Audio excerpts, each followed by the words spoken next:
สวัสดีครับวันนี้ผมจะมาอธิบายระบบหน่วย SI ครับโดยระบบหน่วย SI คืออะไรระบบหน่วย SI คือหรือ International System of Units คือระบบหน่วยมาตรฐานสากลที่ใช้ในการวัดปริมาณต่างๆระบบนี้ถูกพัฒนาขึ้นเพื่อให้มีการวัดที่สอดคล้องกันทั่วโลกประโยชน์ของระบบหน่วย SI คือใช้เป็นมาตรฐานเดียวกันทั่วโลกทำให้สื่อสารทางวิทยาศาสตร์ง่ายขึ้นครับและใช้ในการทดลองและคำนวณทางเคมีได้อย่างแม่นยำและสะดวกด้วยครับ โดยระบบ SI มีมีหน่วยฐานที่เป็นพื้นฐานในการวัดทางวิทยาศาสตร์ทั้งหมด7หน่วยครับหน่วยที่1ความยาวมีหน่วยเป็นเมตรหน่วยที่ใช้วัดระยะทางและขนาดหน่วยที่2มวลมีหน่วยเป็นกิโลกรัมหน่วยที่เป็นหน่วยที่ใช้วัดปริมาณของสารครับ3เวลา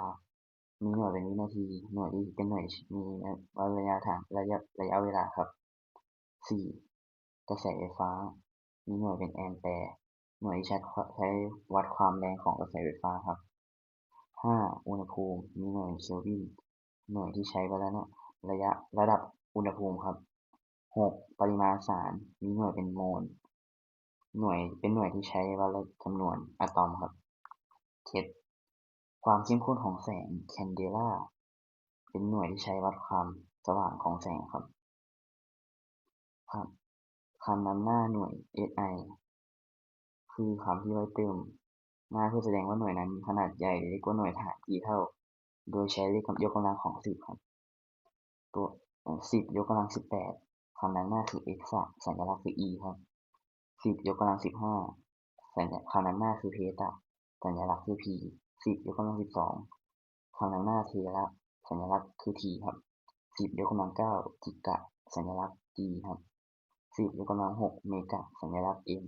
10ยกกำลัง3กิโลสัญลักษณ์ k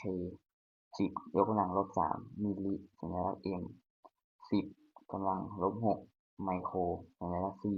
10กำลัง-9สัญลักษณ์คือนาโนคำนำหน้าคือนาโนสัญลักษณ์คือ n 10ยกกำลัง12คำนำหน้าคือพิโกสัญลักษณ์คือ p 10ยกกำลัง15คำนำหน้าคือเฟมโตสัญลักษณ์คือ f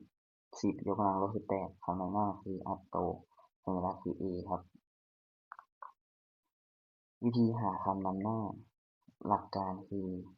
เขียนหน่วยที่ต้องการแปลงดูเลขยกกำลัง10ของคำนำหน้าต้นทางและปลายทางหาส่วนต่างของเลขยกกำลังครับโดยหน่วยเล็กให้เลื่อนจุดไปทางขวาหน่วยใหญ่กว่าให้เลื่อนจุดไปทางซ้ายตัวอย่างคือ20ไมโครเท่ากับกี่เมตรโดยไมโครเท่ากับ10ยกกำลัง-6ดังนั้น20ไมโครในการนำ20ไปคูณ10กำลัง-6เท่ากับ0.00020เมตรครับสรุปหน่วย SI เป็นระบบหน่วยมาตรฐานสากลที่วิทยาศาสตร์ทั่วโลกใช้ร่วมกันโดยมีหน่วยฐานทั้งหมด7หน่วยคำนำหน้าหน่วยที่ใช้แทนเลขยกกำลัง10ทำให้การเขียนและคำนวณง่ายขึ้นขอบคุณครับ